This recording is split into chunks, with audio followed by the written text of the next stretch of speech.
Parshas Korach. This is a shmuz adapted from the shmuz of Hagoyin Reb Chaim Shmulevich Zeichet Tzadok Levrocha.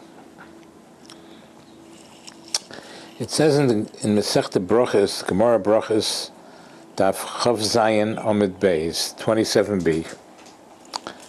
It says there was Rabban Gamliel, the Nosi, the prince of Klal Yisrael, caused anguish to the honor of another Tana, Rabbi Yeshua. And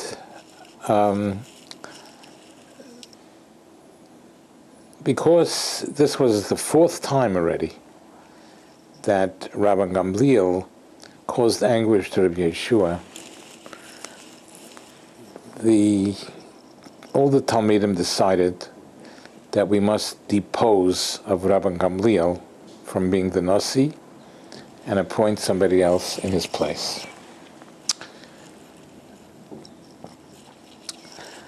The Gemara says they were selecting who would be appropriate to fill the shoes of Rabban Gamliel as being a Nasi, as being the prince.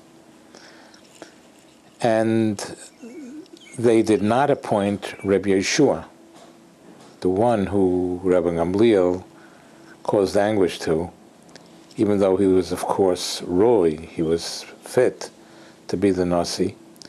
But the Gemara says they didn't appoint Rabbi Yeshua because it would have caused too much anguish to Rabban Gamliel. If the person that he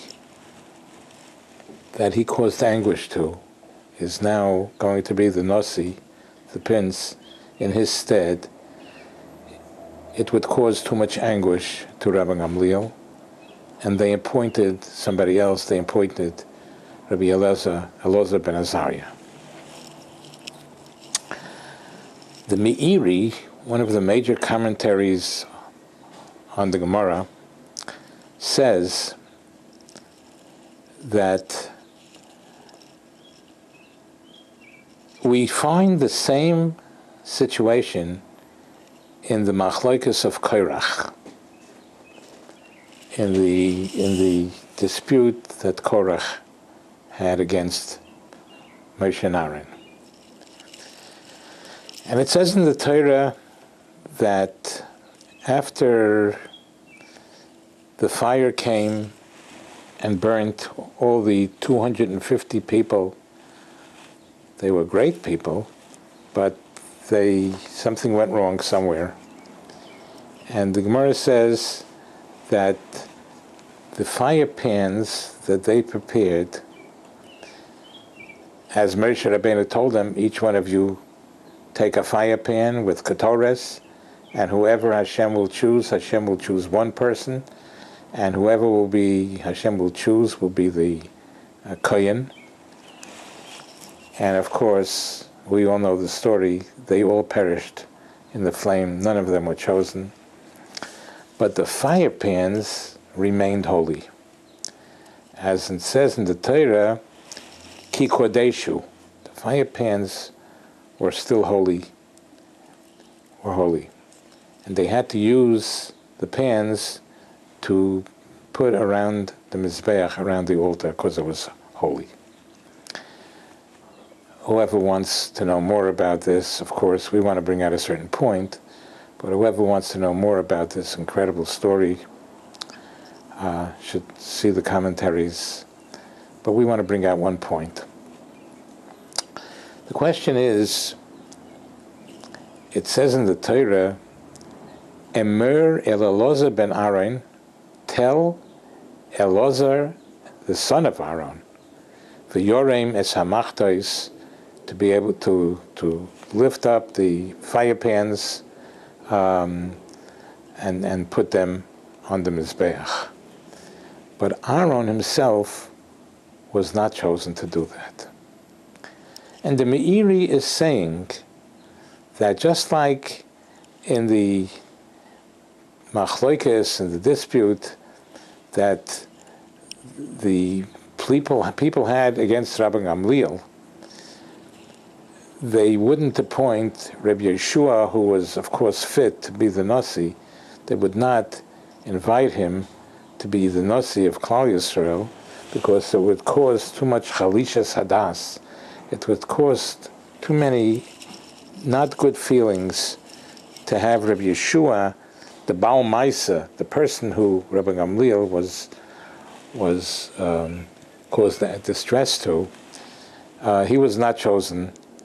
Rabbi Yeshua was not chosen. Rabbi Elazar ben Azariah was chosen, and similarly, the Meiri says also, if Aaron himself would have picked up, even though all the people were dead already, they were burnt, all those that contested his leadership, his being the Kohen, but if Aaron himself would have been commanded, Aaron was not commanded to pick up those fire pans, but his son was, Elazar ben Aaron, and the Meiri says it's the same reasoning as by Rabbi Gamliel.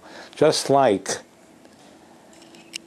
if Rabbi Yeshua would be the Nasi of Klal Yisrael, it would cause Chalishas Hadas, it would cause hard feelings to Rabbi Gamliel. So too, it would be putting down. If Aaron would be commanded to pick up those fire pans, it would have been stepping on the 250 people who sided with Moshe, who sided with Korach, and that would have been putting him down too much. So therefore Hashem commanded it should be done through Elazar and not through Aaron.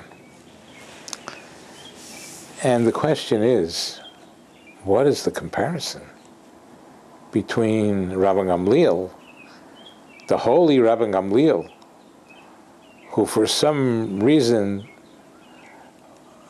caused distress to Rabbi Gamliel, to Rabbi Yeshua? What is the comparison between that and the 250 people that the Torah itself calls them chatoim benafshaisam, sinners with their souls, for making a machlokes and contesting the kahuna, the priesthood of Aaron HaKohen. And also it says in the Torah calls them atov v'chol adoscha hanoyodim. Those 250 people were congregated al Hashem, against Hashem. Hashem wanted Aaron to be the Kohen. So these are sinners. They started out well, but they wound up being sinners. And a fire came from heaven and took their lives. Are we so worried about their honor? Are we so worried the Torah could not ask Aaron to pick up these pans, these fire pans, the holy fire pans, because even though the 250 people were already dead, they were burned, but still it would be stepping on their honor. What kind of comparison is it to Rabbi Gamliel? Rabbi Gamliel was the Prince of Israel. He was a Kodosh. He was holy, and whatever went on there has to be studied. But he was a holy person, very holy person, and here we have to treat him with respect. We can't appoint Yehoshua, the one he was causing distress to. We can't appoint him to be the leader of Klal Yisrael, because that would cause anguish to the holy Rabbi Gamliel. But the 250 people that the Torah calls them sinners, and that they were fighting against Hashem, and a fire came from heaven to consume them. Why are we worried about their kavod? Who cares? If they're sinners anyway, why shouldn't the Torah command Aaron to pick up those fire pans So it'll be stepping over. It'll be stepping on the toes of the 250 people. So what? They deserve it. That's the question. Hagoyin Reb Chaim Shmulevich Zechet Tzadik Levracha tells us a little bit that we have to know what it means, Bein Adam L'Chaveirei, what it means to put somebody down, what it means to give honor to the creations of Hashem. It's not only that we have to fear for the honor of the great Rabbi Gamliel, the Prince of Israel, the holy Rabbi Gamliel. It's not only we have to worry about his honor, and we can't appoint Rabbi Yeshua to be the Nasi, the prince in his stead, but even people that the Torah itself calls Chatoim, sinners, contesting Aaron, fighting against Hashem, their honor is not hefker. It's not just up for grabs. You can't just step on people. Even if the Torah gives out punishment to them, tremendous punishment, that fire came from heaven to consume them. But that's it. We can't just heap more and more and more and more punishment upon them. The Torah places upon them the punishment they deserve, and that's it.